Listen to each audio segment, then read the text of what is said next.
So we will be continue reading the Krishna book, part 2, chapter 9. Today we will begin the story of King Nruga. Once the family member of Lord Krishna, such as Samba, Pradyumna, Charubhanu, and Gada, all princes of the Yadu dynasty, went for a long picnic in the forest near Dwarka. In the course of their excursion, all of them became thirsty. So they began to try to find out where water was available in the forest. When they approached a well, they found that there was no water in it. But on the contrary, within the well was a wonderful living entity. It was a large lizard, and all of them became astonished to see such a wonderful animal. They could understand that the animal was trapped and could not escape by its own effort. So, out of compassion, they tried to take the large lizard out of the well. Unfortunately, they could not get the lizard out, even though they tried to do so in many ways. So when the princess returned home, their story was narrated before Lord Krishna. This is something that we know, that this is the wonderful thing. Brajavasis, they always tell the story what happened during the day when they go home, always conversing about Krishna. Haribol. Lord Krishna is the friend of all living entities. Therefore, after hearing the appeal from his sons, he personally went to the well and easily got the great lizard out simply by extending his left hand. Haribol. Immediately upon being touched by the hand of Lord Sri Krishna, that great lizard gave it its former shape and appeared as a beautiful demigod, an inhabitant of the heavenly planet. His bodily complexion glittered like molten gold. He was decorated with fine garments, and he wore costly ornaments around his neck. How the demigod had been obliged to accept the body of a lizard was not a secret to Lord Sri Krishna. He is Antaryami. He knows for all of us, past, present, and future. But still, for others' information, the Lord inquired. Quote, "My dear fortunate demigod, now I see that your body is beautiful and lustrous. Who are you? We can guess that you are one of the best demigods in the heavenly planets. All good fortune to you. I think that you are not meant to be in this situation. It must be due to the result of your past activities that you have been put into the species of lizard life. Still, I want to hear from you how you were put in this position. If you think that you can disclose this secret, then please tell us your identity." So actually this large lizard was King Nruga. And when he was questioned by the Supreme Personality Godhead, he immediately bowed down before the Lord, touching to the ground the helmet on his head, which was as dazzling as the sunshine. In this way, he first of all offered his respectful obeisances unto the Supreme Lord. He then said, quote, "My dear Lord, I am the son of King Iswaku, and I am King Nroga.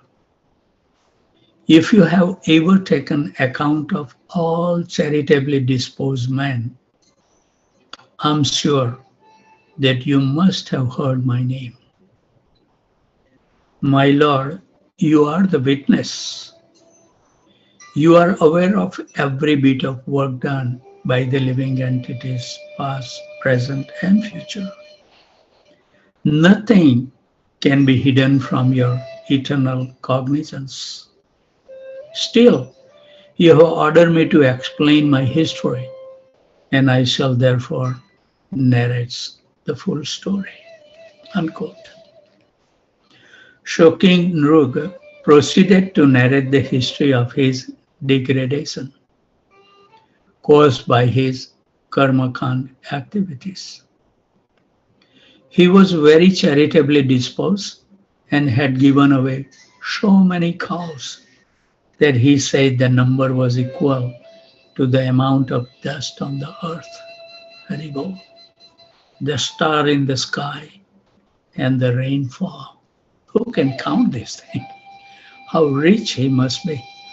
According to the Vedic ritualistic ceremonies, a man who is charitably disposed is commanded to give cow to the Brahmanas.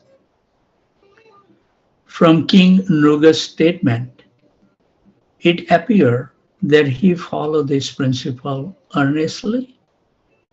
However, as a result of a slight discrepancy in his action, he was forced to take birth as a lizard.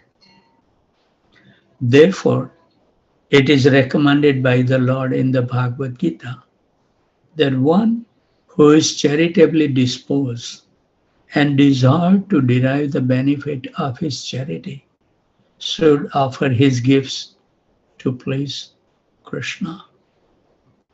To give in charity means to perform pious activities. As a result of pious activities, one may be elevated to the higher planetary system. But promotion to the heavenly planet is no guarantee that one will never fall down. Rather, from the example of King Nruga, it is definitely proved that fruitive activities, even if they are very pious, cannot give us eternal blissful life. As stated in the Bhagavad Gita, the result of work, either pious or impious, is sure to bind a man unless it is discharged as yagna on behalf of the Supreme Personality of Godhead. So King Nruga continued to say that the cows given in charity were not ordinary cows.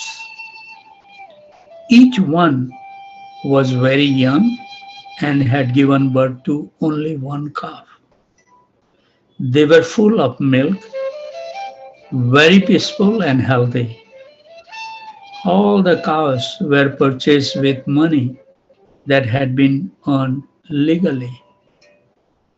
Furthermore, their horns were gold-plated, their hooves were bedecked with the silver plates, and they were covered with silken wrappers, which were embroidered with pearls and necklaces. He stated that these valuably decorated cows were not given to any worthless person, but were distributed to the first-class Brahmanas, whom he had also decorated with nice garment and gold ornaments. The Brahmanas were well qualified, none of them were rich, and their family members were always in want for the necessities of life. A real Brahmana never hoards money for a luxurious life, like the Kshatriya or the Vaishyas, but always keeps himself in a poverty-stricken conditions, knowing that money divert the mind of materialistic way of life. Wonderful lesson to be learned. You know, it says that the inattentiveness while chanting the holy name is the root cause of all the offenses. But when I was listening the class of my Guru Maharaj, he made a wonderful point that the material attachment is the root cause for the distraction while chanting the holy name. And all other aparadhs comes through the attachment to the materialistic life. I think we heard so many times, but we still consume more than 90% for our own enjoyment. Hari Bol. To live in this way is the vow of qualified Brahmana. And all of these Brahmana were well situated in that exalted vow. They were well learned in Vedic knowledge, and they executed the required austerities and penances in their lives, and were liberal, meeting the standard of qualified Brahmanas. They were equally friendly to everyone. Above all, they were young and quite fit to act as qualified Brahmanas. Beside the cows, they were also given land, gold, houses, horses, and elephants. Those who were not married were given wives, maidservants, grain, silver, utensils, garments, jewels, household furniture, not only a house, furnished house, chariot, etc. This charity was nicely performed as a sacrifice according to the Vedic rituals. The king also stated that not only had he bestowed gifts on the Brahmanas, but he had performed other pious activities such as digging a well, planting trees on the roadside, and installing ponds on the highways. The king continued, quote, "In spite of all this, unfortunately, one of the Brahmana's cow chanced to enter amongst my other cows. Not knowing this, I again give it in charity to other Brahmanas." As the cow was being taken away by the Brahmanas, its former master claimed it as his own, stating, quote, "This cow was formerly given to me. So how is it that you are taking it away?" Unquote.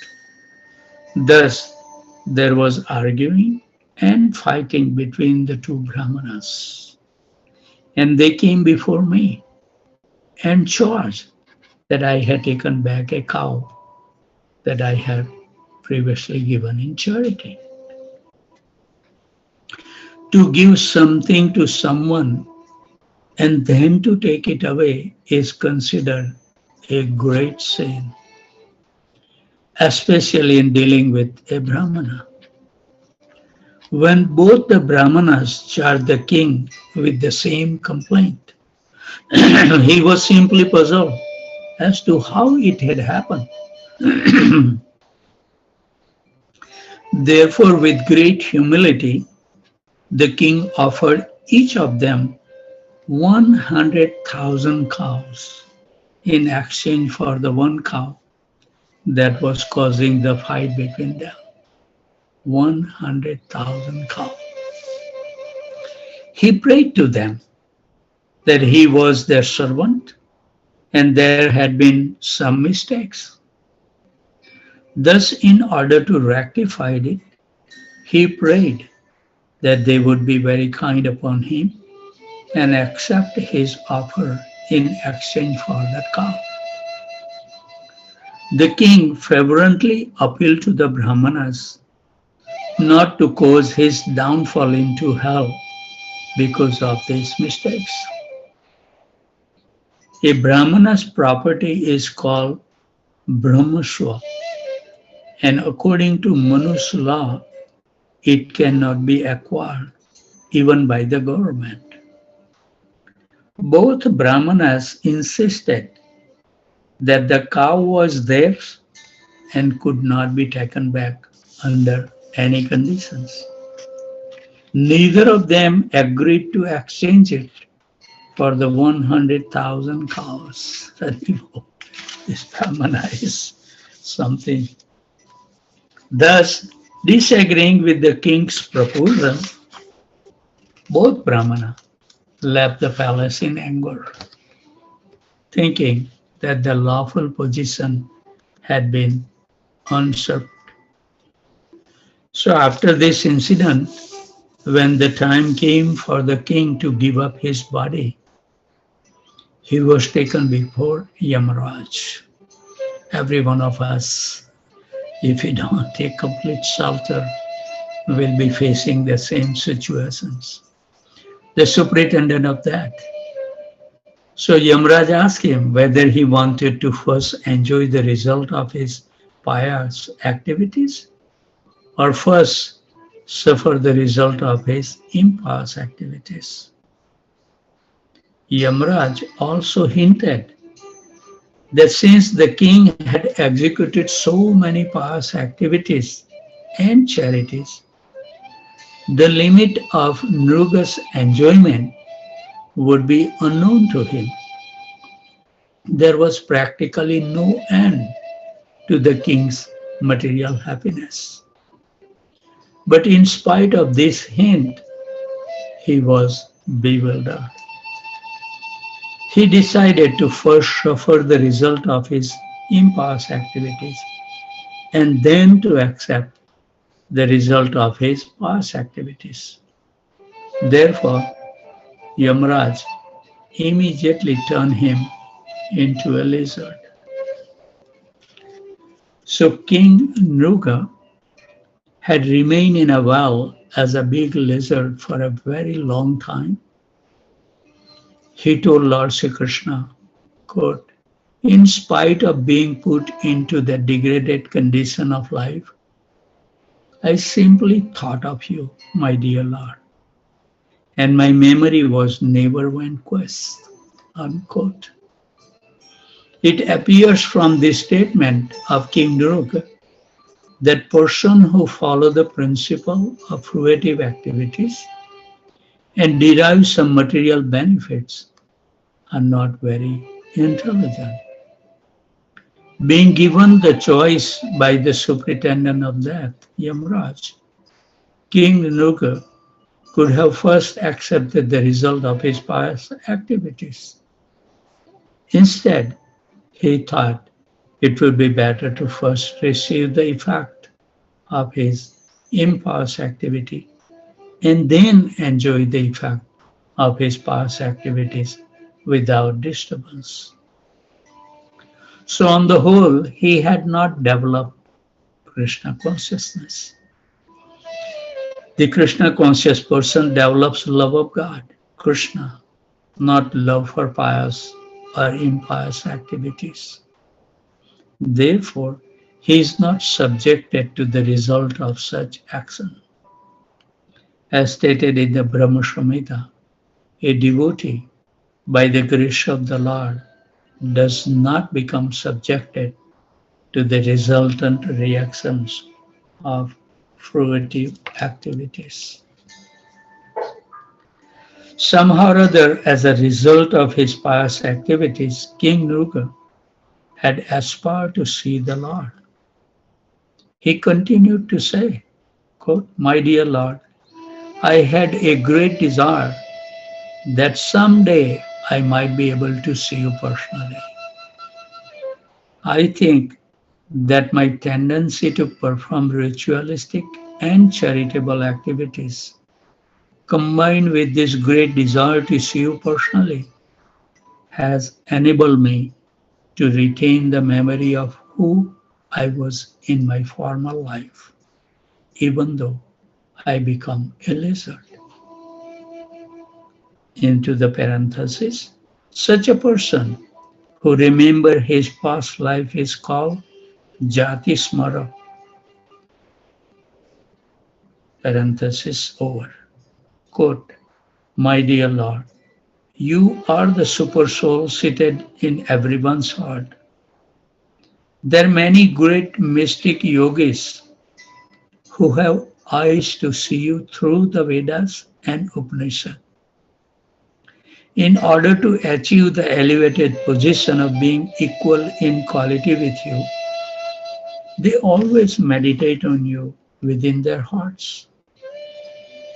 Although such exalted saintly person may see you constantly within their hearts, they still cannot see you eye to eye. Therefore, I'm very much surprised that I'm able to see you personally. I know that I was engaged in so many activities, especially as a king. Although I was in the midst of luxury and opulence and was subjected to so much of the happiness and misery of material existence, I'm so fortunate to be seeing you personally. As far as I know, when one becomes liberated from material existence, he can see you in this way. Unquote. Whatever beautiful prayer. So when King Nruga elected to receive the result of his impious activities, he was given the body of a lizard because of the mistake in his pious activities. So it says that all the ritualistic activity we perform, it has to be done 100% perfectly. Even little deviation can create a havoc. So this is something we should learn. We should not engage in those kind of activity because who is here to perform those kind of ritualistic activity perfectly? So we are digging the well, nothing else.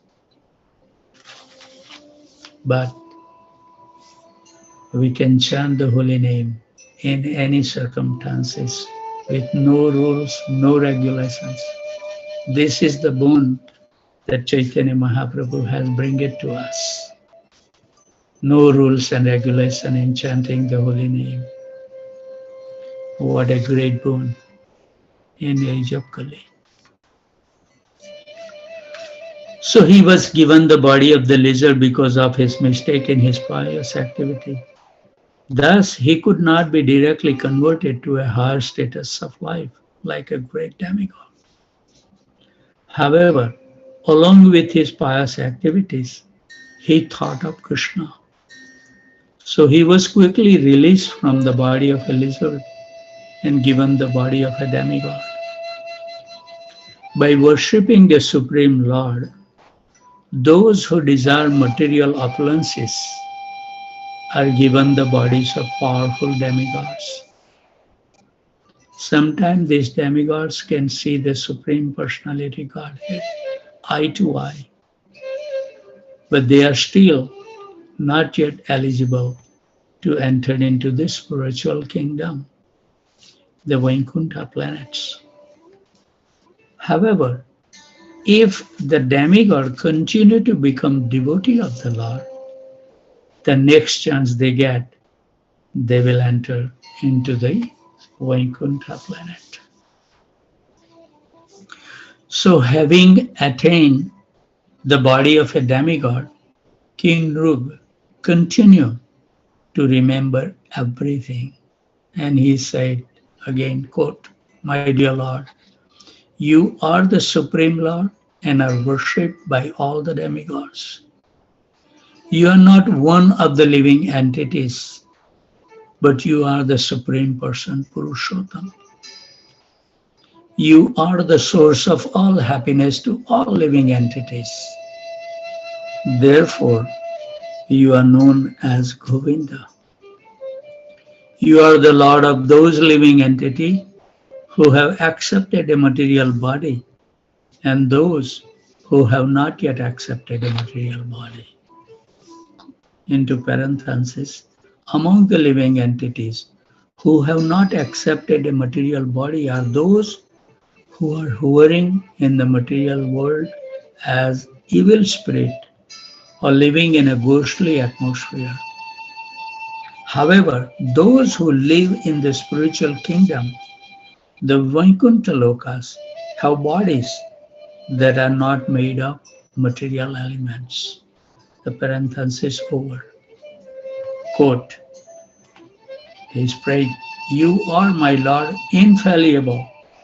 You are the supreme, the purest of all living entities. You are living in everyone's heart, and you are the shelter of all living entities. Narayan. Being seated in the heart of all living entities, you are the supreme director of everyone's sensual activities. Therefore, you are called Rishikesh. So I think we should stop here. We should be punctual in our practices. And the devotees who has to do other activities, they are free. So with those thoughts, reading those books, dwelling on during the daytime, try to implement what we read. Little bit, even 1-2% will change our life. With those thoughts, always remain happy, jubilant, and totally fearless. And whoever you come across, give them a kind word that their life can also become successful and with no fear in the life. With those thoughts, I would like to offer my humble obeisances at the desk of the lotus feet of the devotees who joined from Houston, Fresno, New Hampshire, Aurora, Illinois, New York, New Jersey, Virginia, Boston, Boise, Atlanta, Phoenix, Tempe, Austin, College Station, San Jose, Portland, Dallas, Detroit, Chicago, Naperville, Philadelphia, Charlotte, Baltimore, Baton Rouge, Alachua, Orlando, Sanford, Jacksonville, Loganville, Georgia, Maine, Ottawa, New Orleans, Laguna Beach, Toronto, Calcutta, Pondicherry, Vanchakalpatarubhasya Kapashinubhavacha Patitanam Pavanebhyo Vaishnavebhyo Namo Namaha. So thank you very much for joining. And if Krishna so desire, we will see you at 2 a.m. Central Standard Time. If not, then you can join at your convenient time. Everyone has a free will. So who am I to force anything upon you if Krishna doesn't force? But one thing is for sure, that morning time is meant for our elevation of our consciousness by chanting attentive rounds. And then it can bring everything what we need in our life by the grace of the holy name. As Krishna says, that I maintain what you have. So there is no chance of losing anything approaching Krishna. But he will give us something that is missing in our life to become happy. So that's important thing we should remember. So let's chant for another 1 hour. I will chant until 7:30 and then I will continue chanting unless someone unmute and start chanting, then I will mute my phone and let them chant. Thank you very much. Hare Krishna, Krishna Krishna, Hare Hare. Hare Ram, Ram Ram, Hare Hare. Hare Krishna, Krishna Krishna, Hare Hare. Hare Ram, Ram Ram, Hare Hare. Hare Krishna, Krishna Krishna, Hare Hare. Hare Ram, Ram Ram, Hare Hare. Hare Krishna, Krishna Krishna, Hare Hare. Hare Ram, Ram Ram, Hare Hare. Hare Krishna, Krishna Krishna, Hare Hare. Hare Ram, Ram Ram, Hare Hare. Hare Krishna, Krishna Krishna, Hare Hare. Hare Ram, Ram Ram, Hare Hare. Hare Krishna, Krishna Krishna, Hare Hare. Hare Ram, Ram Ram, Hare Hare. Hare Krishna, Krishna Krishna, Hare Hare. Hare Ram, Ram Ram, Hare Hare. Hare Krishna, Krishna Krishna, Hare Hare. Hare Ram, Ram Hare Hare. Hare Krishna, Krishna Krishna, Hare Hare. Hare Ram, Ram Hare Hare. Hare Krishna, Krishna Krishna, Hare Hare. Hare Ram, Ram Hare Hare.